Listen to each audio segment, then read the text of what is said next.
Mr. David, what is up, my friend? Mr. Dan, Christine, Evelyn, hello, hello. John, this is like the beginning of the new year when everybody goes back to the gym.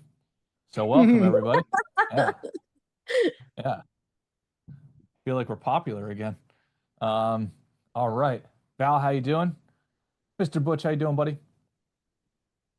Doing well. All Thanks, right. Thanks, Wes. Awesome. Hi, Welcome, Kelly. welcome, welcome. Hi. And then we have a bunch of people not on camera too. Welcome to everybody who's afraid to get on camera. Thank you very much. Happy New Year. Colin, let's hop into this, buddy. So thoughts on 2025? Ooh, Just that um, small question. yeah. Kicking off with that, right? It was a fantastic year, right? I mean, I believe all of the all of the guys on this call, all the guys and gals on this call really got strong performance from both an investment return perspective, just the appreciation, but also the income generation, which I know we've pounded the table for no, time and time again, right? So it was both extraordinary on both events from an investment standpoint, but it was also just a successful year in a lot of ways. I know, not to get political, but there was a Do pretty it. big tax bill. Yeah, let's get right into it, right? A Yeah. pretty big tax bill, right? That is you should probably see a material difference in your tax refunds or your tax return this year because of it. And then also the tariffs and the investment in the country, right? And again, not to be political about it. However, I think the recent news is our trade deficit is at its lowest level since 2009, right? Which is it pretty incredible the impact that the tariffs have had with regards to the trade imbalance, right? Hmm. We also saw a lot of things go up. I think, unfortunately for a lot of buyers, housing prices are still pretty elevated. I think the consensus wisdom was going to be that increased interest rates would actually tug on real estate prices. Unfortunately, that never came to fruition for the folks that are buyers or in the buying market. Still been pretty awesome for the asset owners, right? People that own homes that, particularly are paid off, or if you were a seller. And what else happened? The Cleveland Browns still stink. That didn't change from 2024 to 2025. Attican had an awesome year, thanks to many of you on this call and many others that will listen to the recording. And I think one important piece of note, maybe on the Attican level, that is probably something to just public service announcement here on the roundtable. We grew quite a bit in 2025 from well, in a lot of ways, but one way that I think is important to note is just raw employees, right? Yeah. We've had a number of people come on board and expand the team in a very responsible and healthy way. And a lot of those additions, I think, they've been awesome internally, but I think you guys are actually starting to see the effects of it externally. You guys being the clients and the investors on the call, or the ones that will listen to the recording. So that was a lot of word salad there for you, Wes, but you came at me with that small little question, and just off the top of the dome, those are at least my initial thoughts. Yeah, no, I got my lesson from asking you an open-ended question. I won't make that same mistake again. Yeah. Um, no, I'm just teasing. So yeah, a couple things on that. Number one, if we double click into the last comment that you made, we are we are investing back into the business to serve all of you guys. One of the biggest, how do you say this? Investment statements are not, they're good for compliance and they're good for, like, just getting you the raw numbers. But the problem is, unless you're a super nerd like us, decoding, right, dividend transactions and other transactions and year to date returns and all that stuff, the statements are not optimal for that. Still open them and still read them. But we want to do a better job of calling all of you, right? Specifically, we don't want to build this company so that if you call, you just get a robot, or you get an email, bland email on occasion. We want to staff up, so we are now literally hiring people to call all of our investors saying, "Hey, just want to give you a quick update. Here's what the IRR is, right? Do you have any questions for us? Do you need access to the advisors at all?" So please keep us accountable to that. If any of you have not received those calls, let me know because we're still building the infrastructure for it. Um, and I had a very interesting scenario happen not too long ago, just full to be fully candid. There was a woman who came in and she thought she was like, "Oh, I think my accounts are like doing okay." And long story short, right? Uh, we had made together over $1 million.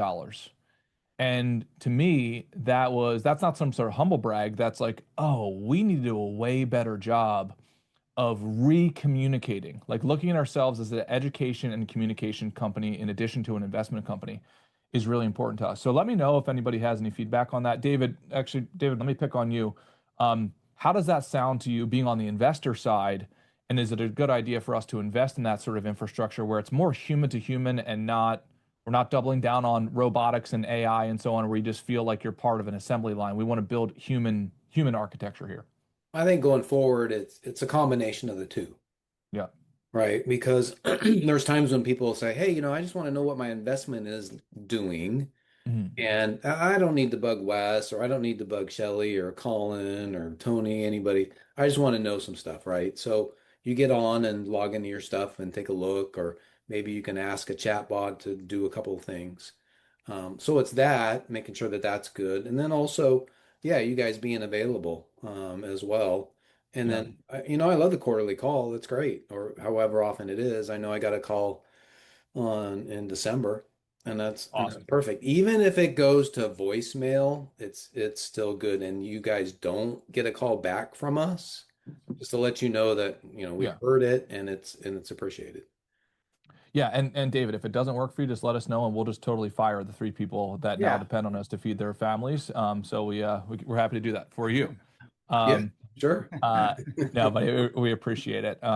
So the other thing is what happens a lot of times of decoding the statements and just in general in the conversation, people think they want what I call a Franken car, right? They want an SUV, an airplane, a boat, a sports car, and a sedan, like all in the same thing. That's oftentimes like, oh, I want this magic thing that's going to do all the same things. When the reality is, no, you need several different vehicles to accomplish your lifestyle objectives.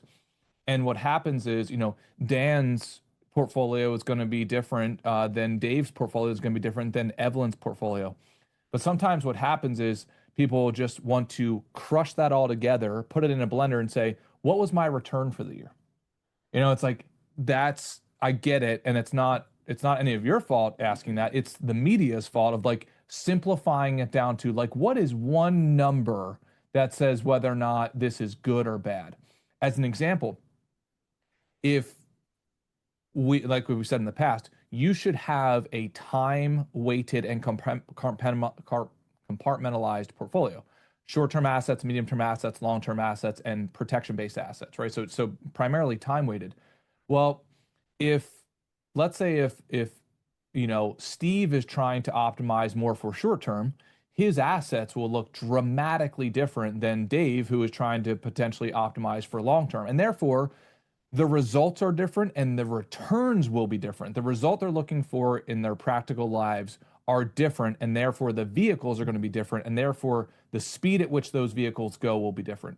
Does that make sense, David? And I know this sounds obvious when we surface it like that and we start to break down the individual components, but how often do we just want to say, oh, well, like, what was the return? Right? No different than like, what's the one exercise I should do to get six-pack abs and build the great pectoral muscles? David, what's your comment on that as an investor? You want an exercise for getting great pecs? Yes, yes. Yeah, yeah. Well, I have a different comment, and I appreciate you guys doing these Zoom calls. I want you guys to keep doing it because Yeah. it helps keep us on track, and it helps to like us to help filter the stuff that's going on out there. For Yeah. example, like Colin, what you said about the trade deficit. So I did a Google search on it, and the first thing that comes up, I searched on US trade deficit. The first thing that comes up is a grid of like 7 articles about China reports record 1.2 trillion trade surplus, defying Trump's tariffs, right? Trump who, all this stuff. But then you Mhm. actually go look at the entire trade deficit as reported in October with all of the countries. Oh, and yeah, it's going way down, right? So what happens if we're not careful is Yeah. the media can pick out one little number somewhere to push whatever narrative they want. And by Mhm. you guys having us on these calls, it helps filter some of that stuff out. Well, That makes Dave, I sense? mean, yeah, absolutely. We appreciate you saying that, right? Because unfortunately, a lot of these topics do get politicized, which, in finance, it really should just be numerical and personal, by the way. I don't think a ton of financial media is super relevant to specifically retirement planning, specifically for the cohort of our investors that are largely baby boomers, right? That have other needs like optimizing Social Security or tax planning or legacy planning or getting the correct insurances, et cetera. That is almost never going to be covered in mainstream media or financial news outlets, right? So there's just a whole suite of solutions that are really underrepresented or maybe not even discussed at all that are super important to the people on this call, right? So that'd be number one. And then number two, I would say, the stuff that we talk about in personal meetings on calls like this or at the classes that we teach, I don't think any of it is, I mean, some of it's intellectual property or we've spun it in a way that's kind of unique to Attican, but most of the education is already out there. Of course, coupled with all of the other stuff that's already out there. I think where we hopefully add a ton of value to our clients' lives and situations is with the discernment, right? What information out there is right for me personally, right? Doesn't mean it's Yeah. bad information if it's not, if it doesn't resonate on the personal level, but it very well could mean that it's not very relevant to my specific situation, right? So I think there's large value in just making sure, hey, I heard this at the water cooler at work or over the dinner table at the holidays with my brother or sister-in-law or whatever the case is. What's that all about? And should we be taking a look at it or should we be considering it? And then I think Wes and Joel do a fantastic job.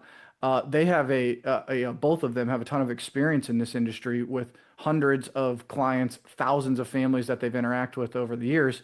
They can help say, hey, we've seen this. We can discern what is relevant or how much weight we should be giving this particular topic.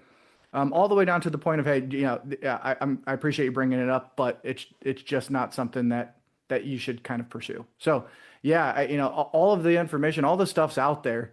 It's really about, hey, what's right for me and how do I discern, how much weight or how much importance I should put on any particular topic versus the others.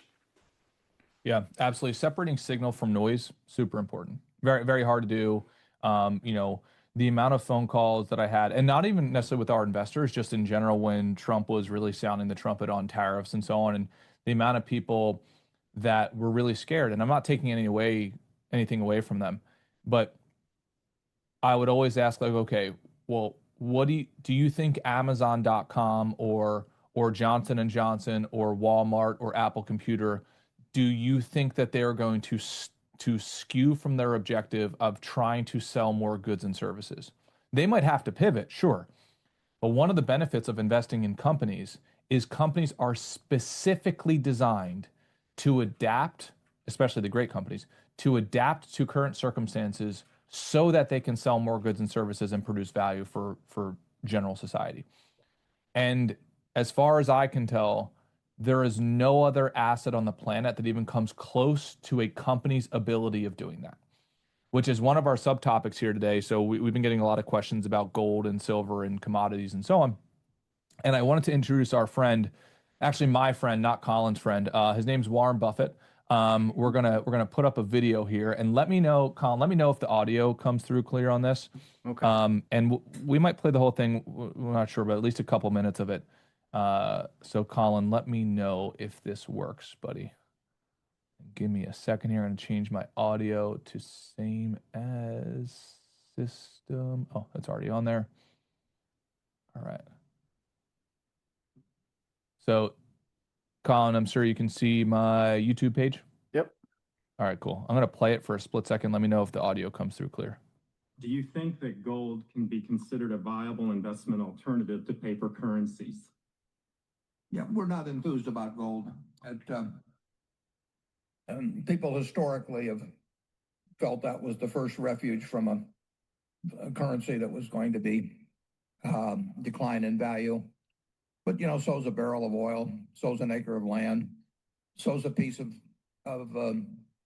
Coca-Cola, so's See's candy. See's candy. If the dollar goes down 50%, we will be selling See's candy for double the present price. We'll be getting the same real price for See's candy. People will work the same number of minutes or hours per week in order to buy a pound or a 2-pound box of the candy. So we would much prefer some asset that is going to be useful, whether the currency is worth what it is today or 10% of what it is today, or whether people are using seashells in order to transact business, because people will go on eating and they'll go on drinking and doing various things, and their preferences will translate in real dollars into more or less the same economics for us. And we would not trade the ownership of those kind of assets for a hunk of yellow metal, which has very little real utility except for people who are looking to flee from the dollar, and in our view, really haven't thought through the consequences of what fleeing would, where they should flee. Charlie? Yeah, if you have the opportunities of Berkshire Hathaway, averaged out, gold is a dumb investment. My dad was a huge gold enthusiast, so I sat around the dinner table. My two sisters are here too; they will testify to it. We sat around listening to the virtues of gold, and that was in, we'll say, 1940. And gold at that time was $35 an ounce, and we would have had some storage and insurance costs. And here it is, 65 years later, world wars, nuclear bombs, all kinds of things, and the compound rate from $35 to a little over $400, plus those expenses, is not something that causes me to salivate. Number 14. What I'd like to ask about, I guess, is one quibble and then a question. The question being about financial education or study of financial history that might help people in handling these markets or in just dealing with investing at or near the apex of Western civilization. So we could probably stop there on, at least in terms of gold. Colin, what's your take, bud? Yeah, but just does such a great job bringing us back to what you're actually investing in and why you're doing it. And I think this is why having an investment thesis and investment policy is so important. Right now, we've probably beat this horse to death. So I don't necessarily have to go on a long diatribe about this right now, right? But this is why we are such big proponents of productive assets, right? So not only do you own the asset, but it's actually productive while you own the asset, and it's productive without selling the asset, right? And I think that's a huge distinction versus speculative assets like gold and silver, right? While you own the gold, while you own the silver, all it can do is sit on your desk or sit in a safe or wherever you store it, right? And I think Warren Buffett has a fantastic quote where he says, like, you can fondle the gold, right? You can look at it, you can show it off, right? But that's essentially its limits while you own it. The only way to make money, right? And we're not saying it's impossible to make money there, right? But fundamentally, the only way to make money is by selling it to someone at a price higher in which that what you paid for it, right? So you have to sell it for more than what you paid for it, and you need to find a buyer for that. Wes, I know we've talked about this in the past. I also think, I really wouldn't want a currency that could fluctuate so dramatically, so quickly in either direction, really, right? I would not want the US dollar to mirror the ups and downs of a cryptocurrency or like gold over the past, whatever time frame that you want to pick, right? You want a stable currency. And I think that lends itself to the conversation of like, why have a currency in the first place, right? The currency was actually instituted to help facilitate value transactions, right? So Dave Braun, if you had something that if you were selling something that I wanted, but I couldn't give you something valuable in return, we created a currency to help facilitate that transaction, right? So that was the purpose of the currency. And it has, over time, we've kind of got this casino type behavior with regards to public markets nowadays. It's turned into a volatile asset in many different ways when you look at if you are using gold and silver as a form of currency or cryptocurrencies as a form of currency or what have you. Right. So, Warren does such a great job of just concisely saying like, hey, this is our position. Here's why we believe it. Here is why we're not really enthused or we're not entertaining gold. And he does so in a way in which, I could kind of only dream of scripting or communicating. But it's such a great reminder as to why we own what we own. Your currency doesn't do you a ton of good if you can't exchange it for things that you desire, right? Whether it's necessary or just for entertainment or enjoyment purposes. Yeah, I mean, I think if you really zoom into the concept, and this was several economists who have come up with like similar models, business is a function of three lines essentially. You have your price line, and let me know if you guys can see this. You have your cost line, and then you have your price line, and then you have your value line. And you can put a lot of assets in this category. Like what's the cost, what's the price to the market, and then what's the value produced. Now, the game of business ideally is to get these three lines as far away from each other as possible. So a great business, you have your cost line here, and you have your price line here, significantly higher, and you have your value line even higher. So the difference between the price and the cost, that is going to be, right, essentially part of that is going to be your profit as a company. And then those companies, right, ideally, what we vote is they share a certain percentage of that profit with their investors. In the public company market, that's called a dividend. So that spread comes from, let's say, look at Coca-Cola, right? Costs Coca-Cola a certain amount of money to create the actual recipe and the formulas for Coca-Cola. They sell that at a certain price. So sorry, I got these mixed up here. So cost at the bottom, price in the middle, and then value, right? How much more valuable can we make the thing at a certain relative to the price at which consumers are paying for it?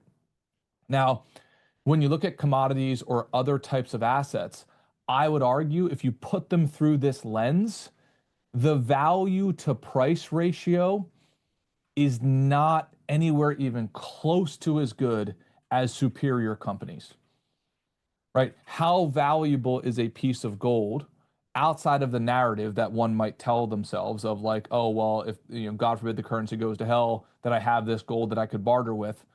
Okay, that's one narrative. And what Warren Buffett would say is the only way in which you make a profit with gold is you sell it for a higher price than which you bought it, and usually that's selling it to a more scared person than you at the original time of purchase, right? Versus, and he's got this great sort of story, folksy story as Warren always has. He's like, if you boiled all of the gold in the world, you put it in some big cube. I forget what he said it would add up to, like a 67 square foot cube or 670 square foot cube, something like that. You could buy that, or you could buy, right, a third of the U.S., all of the farmland in the U.S., United States, a third of the stock market, and like 7 Exxon Mobils, and still have $1 billion of walking around money. And you'd get access to all of the revenues from the farms, all of the dividends from the companies, the 7 Exxon Mobil revenues, and you're stacking those dollars up every single day versus the gold still sitting there. Now, because of marketing, and you'll drive by on the highway, it says, "Hey, David, no, that was so silly. You bought those companies because gold now is at record highs. You could have bought it when it was at low." All of this narrative, again, is noise, right? Not necessarily a signal. So at least it's my vote. I'm not giving any formal recommendations here, but like my vote every day of the week is to buy machines called companies that are specifically designed to enhance these three lines. Produce something at a certain cost, give a fair price to the market above that cost, give even more value above that price. Colin, what's your take? Yeah, I love what you just said with the marketing piece, because going back to the video of Warren, I think it's fascinating that it's true of gold that there's this societal push for it currently, right? We kind of have a mass migration to gold, but it's not true of other things, like you mentioned in the video of oil. Like, why aren't people also stockpiling other assets that could be held as valuable in some whatever doomsday scenario that you're thinking through in your head. I've never I don't know about you, Wes. I've never once answered the phone call or answered a question in a meeting of somebody asking like, "Hey, should I start stockpiling oil out back as a hedge against the U.S. dollar or the government's deficit or anything like that?" Or other, they're not saying to do that with art or collectibles or many other asset classes that you could just say like, "Hey, why gold and silver and not oil or other rare earth minerals?" Right? The marketing behind it is pretty fascinating to me. Yeah, I was talking to an art dealer who's a friend. I am not in the art market. I'm not in the market of purchasing art. So, like, this is a very foreign concept to me. So, his client reached out to him and they put a bid in on a painting that was $375,000. This to me is bananas. This is so outside of my perception. And then the artist got back to him and said, "Oh, we're so sorry. We put the wrong price on there.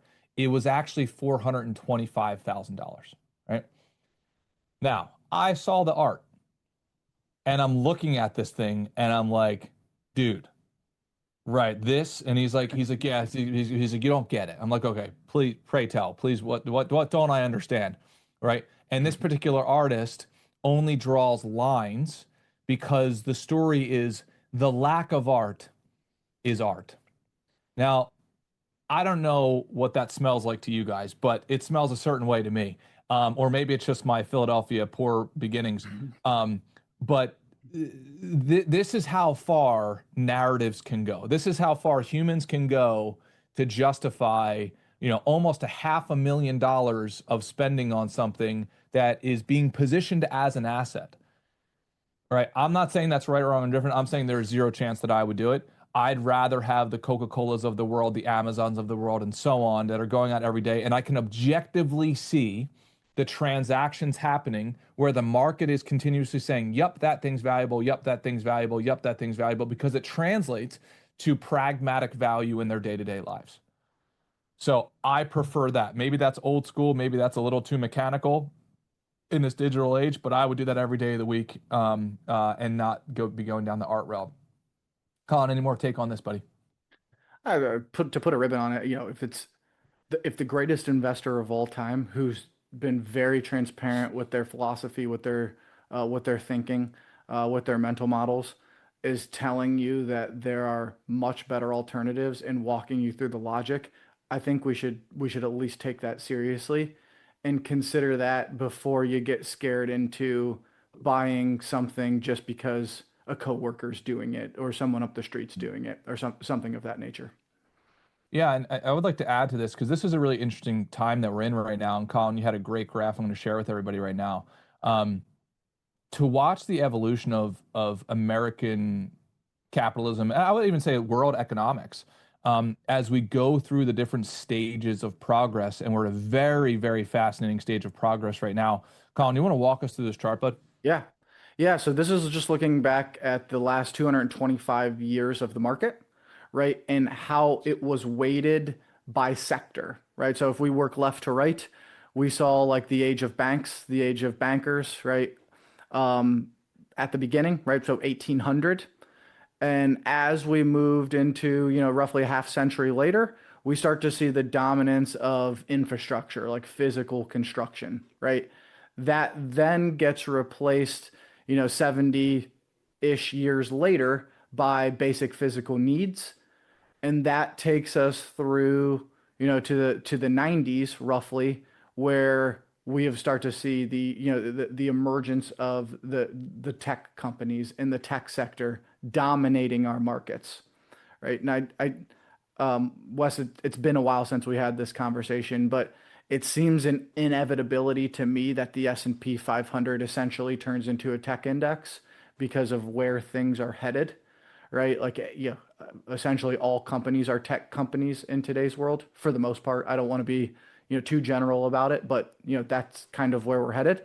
But overlaying these sectors and then just kind of zooming out and looking at it, I thought it was such a fascinating look at historical progress, where we were as an economy, as a country from the beginning of the markets, and how it's progressed to present day.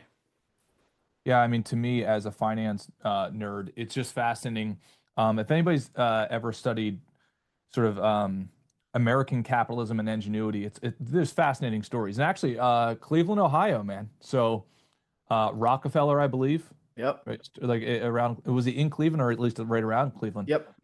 So back in those infrastructure days, you basically had what, like the building of the railroad system from Cornelius Vanderbilt, I Vanderbilt. believe. Yep. And then you have Rockefeller, who basically, from my understanding, almost went into bankruptcy and then eventually created a deal with Cornelius Vanderbilt to ship all of his oil, exclusive deal, around the country. And then I believe it was also Rockefeller who eventually, because he was super competitive, actually, funny enough, not funny enough, he was supposed to be on a train to go and strike this deal with Vanderbilt, and he ended up being late because the horse and carriage like broke down or whatever, and that train ended up falling off of a cliff, so he would have been dead. Like, I think like all of the passengers, I believe, died, but because the horse and buggy wasn't working correctly, he had to get on the next train. So this is pretty fast. That changed history, right? That is so anyway, he ends up striking a deal with Vanderbilt, becomes the exclusive dealer for for oil, and then was super competitive. And now looked at his mission as a religious mission, because that would, for him, that was a sign of God. Like, hey, God saved you. Now, like, go out and do what you were meant to do. And then eventually came up with, I believe, a refinement of oil to make stabilized kerosene. Because at that point in time, to back to Colin's graph, humans were primarily living in darkness after the sun went down. So they needed light. That was the thing that everybody needed. And people, so we solved for that, but the kerosene that was being made was not stable. So people's houses were blowing up. Not good. So Rockefeller came up, I believe, like linked up with a chemist. They figured out how to stabilize the kerosene, and now we have standardized oil and kerosene production, aka the company Standard Oil.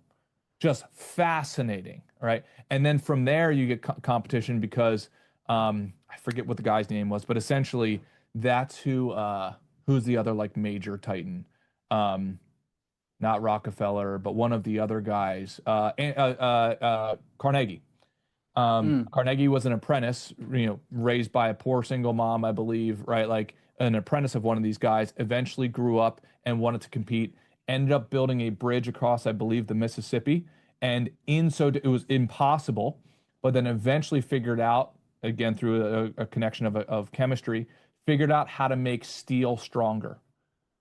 Now all of a sudden you can replace the railways, you can start to build skyscrapers bigger, because you not have to just rely on concrete. So this is the incredible history of infrastructure, if anybody's ever interested. Just incredible. And we still live off that infrastructure today.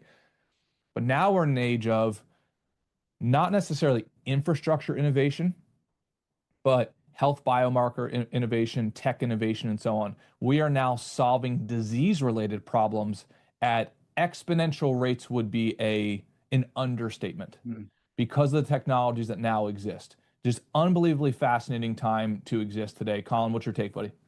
Yeah, that's awesome. Thanks for walking us through that. It's an interesting look at it, and a very optimistic look, in my opinion, right? Because this is the evolution of humans over time, right? Yeah, we compound progress no differently than money compounds, or friendships can compound, or happiness can compound, or anything else for that matter, right? Um, Laying the building blocks through time got us to where we're at today. And I think we're seeing an exponential, or maybe at the infant stages of an exponential burst, right? And probably going to be represented in the financial numbers in our country, like soon, if not already, right? I think some of the GDP prints that we've recently had, and the ones that are expected, are a result of human innovation and human progress to the point where I don't think we thought a developed nation the size of America, the size of our economy, could probably predictably produce that into the future, right? And given the tech wave, given the AI boom, that again we're still in the early days of this, the very early days, if you ask me. The progress ahead is probably immense, and we're probably significantly underestimating what's coming in a very good way, right? Not Yeah. without turbulence, not without some problems, not without some bumps and bruises along the way, but net as we zoom out, the expectation, unless we rename it, would be that tech wave that we're currently in only grows to dwarf, right, the previous industrial booms of the past. Yeah, and this might be getting super deep in the philosophy of economics, but I'm a big believer of this. How many of you in here on this call have zero problems today? Right? But Yeah. if we just go back 4 or 5 generations and they say, wait, like kings would say, hold on, wait a second.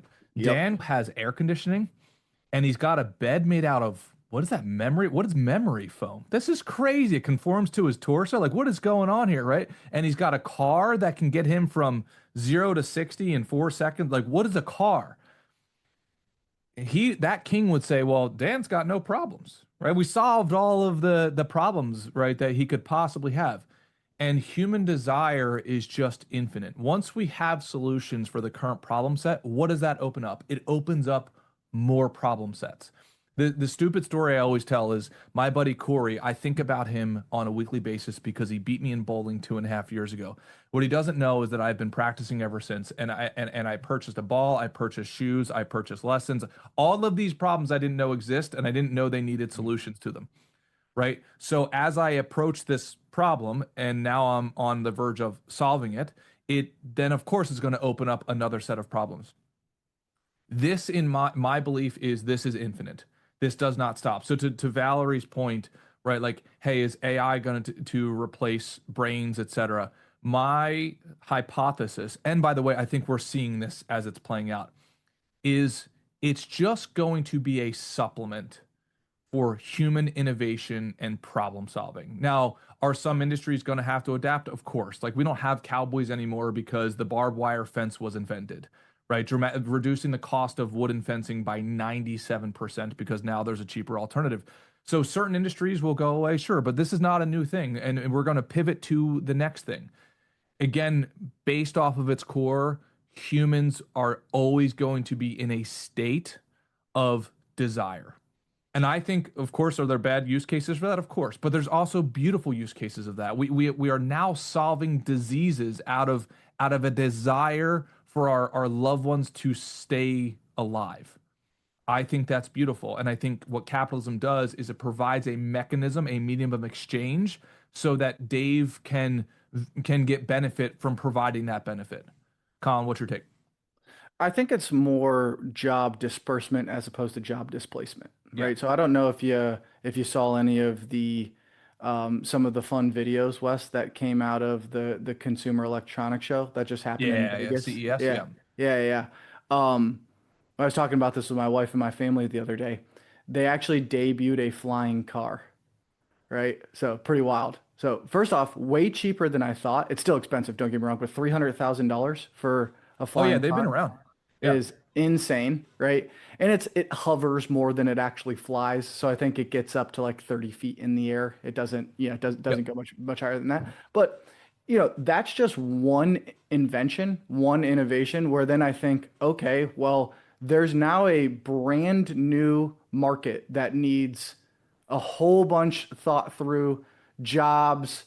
Yeah, we basically need infrastructure in the sky now for people to fly around. We have zero people currently working in that market, right? Yep. So I think it's more job disbursement as opposed to job displacement. And that fear, one of my problems with AI right now actually has nothing to do with technology or where we're headed, but everything to do with the marketing of it, right? I think people maybe out in Southern California, you guys are saying like, hey, this is awesome because you're not too far from Silicon Valley and where the innovators are really doing the heavy lifting.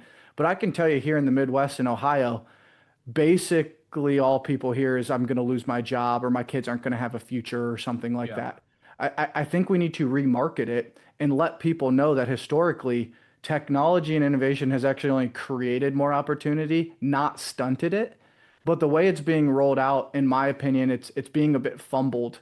And I think many Americans would be way more on board, and we would actually further ourselves if we repackaged it and walked through, hey, how has this historically played out, and why is this actually only going to accelerate in a positive way in the future, not the alternative? Yeah, exactly. And as we transition to the next topic, we always want to connect like with on the ground information to high level philosophy and concepts. This is not, again, for my licenses, I'm not recommending this company. I'm just saying a lot of us already own this inside of our portfolios, and it's our job to say, hey, your investments are not just ticker symbols jumping up and down on a page or like from statement to statement. These are companies going and doing things every single day. So the company I want to zoom in on today in our, we'll have to give this like little corner a name, so it's like, I don't know, like company deep dive or something. But let me ask you this. Who here, by show of hands, has a Netflix subscription? This is fascinating. So what is it? So how many? So on the people on screen, yeah, almost all of us except for two, I believe, on screen have a Netflix subscription. This is fascinating, right? So the company I want to zoom in today is Netflix. Again, this is not a formal recommendation, but just as an interesting case study. Let me share my screen here. Give me 1 second. And then Colin, if you can, let me know if you can see this in 1 second, pal. All right. Okay. So inside of many of your portfolios, you have this little company called Netflix, and very fascinating because you probably remember, Colin, or maybe you don't. Netflix started as an extremely innovative company that was a competitor to who? Blockbuster. Blockbuster. Blockbuster, fun fact, the whole reason Blockbuster went away, or this is at least part of it, they were not willing to pivot away from brick and mortar. Valerie is going to come here every Friday night and rent out a VHS. And you know what they said, Colin? They said the reason was because people valued the community aspect of Blockbuster. They liked running into each other in a serendipitous way at the local VHS store. This is fascinating. Anyway, Netflix took the other side of the bet. They said, you know what? Guess what? I think Colin values his time more than randomly bumping into his neighbor at Blockbuster. And he's going to value just having a subscription basis where he says, I want 1 DVD or 2 DVDs per month. And how do they distribute that DVD, Colin? Via the mail initially, right? Or Yep. yeah. Yep. Yep, you had to take the DVD and then you put it back in the sleeve and then you mailed it back, and then upon them receiving it, you would then receive a new batch of 3 DVDs or however much you ordered. This is fascinating. And then they discovered, oh, people like streaming services. So what a lot of people don't know about Netflix is they had to solve, this is a massive technological problem.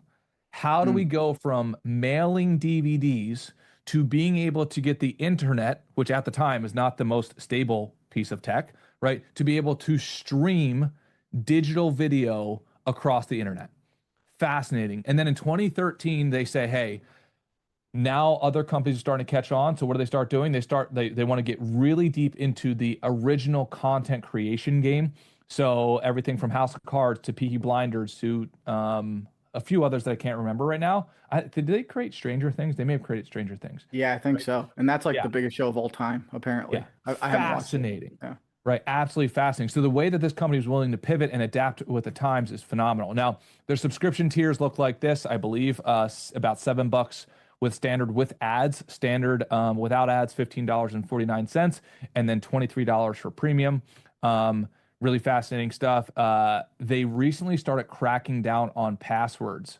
So I thought this was fascinating because for the longest time, they didn't care, or at least it looked like they didn't care. So you could share your account with like your niece, your grandkid, your cousin, and even a non-blood human that just asked you politely. I'm sorry, not non-blood related human. Now they're cracking down on it, which is forcing increased subscriptions. So super fascinating stuff. The competitive landscape looks interesting as well. So Disney Plus, Paramount, HBO, and YouTube. You know what I find interesting, Colin? Now, NJR, I think, would be interested in this. The amount of sports like NFL, some of these like sacred cows that were seemingly eternally married to the major networks. Yeah. Now that's no longer true. Right. Yeah. I'm not a big NFL watcher, but from what I've noticed, it's like I can watch that on YouTube. I could watch it on Amazon. And I think now like some Netflix allows for sports games. Is that correct? Yep. Yeah. Awesome. All right. What does our financial performance look like? 2024, $39 billion in revenue per month. That's 3.25 billion per day. That's 107 million per hour. That's $4.45 million of revenue per hour of the day, not even the business day, of the actual calendar day. And as we said, content is king, right? Making sure they're producing original content, et cetera. There's the sources. Anyway, Colin, on that deep dive into Netflix, what's your take? Fascinating. Fascinating. The evolution was cool to see, right? Because that's a 25-year time horizon where we went from physically mailing DVDs to now it's not the only game in town. It actually has, I don't know, a half dozen legitimate competitors trying to steal eyeballs away and get you on, Amazon Prime, somebody just chimed in, etc. Right? I actually just signed up for, you know me, I'm a big UFC fan. Please don't think I'm a super barbaric. Any men or women on the call that might look down upon that, right? But they actually, I think this is a kind of a cool adjacent conversation. The pay-per-view model is now a thing of the past because of streaming, right? Totally fascinating, right? That they've recognized that, hey, probably something that Planet Fitness had also recognized, like this small enough reoccurring monthly subscription, and we just have to offer enough value to keep you paying $15 a month, and then scale that to whatever, as many of the 8 billion people on Earth that you can get to glom on to your platform. Pretty interesting. Pretty interesting that 25 years ago they were sending it out with carrier pigeons, and today you can get it on the air. Like my dad could be watching this on the airplane right now, right? Pretty incredible. Oh yeah, it's unbelievable. And if you look at the value proposition there, again, getting back to that cost price value line, think about, let's just say that $23 a month subscription. And some people would say, oh my gosh, I can't believe they're charging that. But think about how many entertainment units that purchases. How many hours of entertainment does the typical family get for that $23 a month? Versus you go out to the movies right now, I'm going to guess, I haven't been to the movies in a long time, but I'm Probably going one to guess. ticket. Yeah, exactly. Right. Yeah. Like, or you take a family of 3 to the movies, I'm going to imagine it's $75 later for a single movie versus Netflix. You could watch a different piece of content every hour of the day for every single month of the year. I mean, it's pretty crazy. So anyway, that's just to get reconnected with what you're actually invested in, the business models underneath of that. And now I think, let me look at their subscriptions, but it's something crazy. It's like, what was it, like 80 million subscriptions? Bear with me as I find this. This will be the last piece of data. Operates in 190 plus countries. Where are you?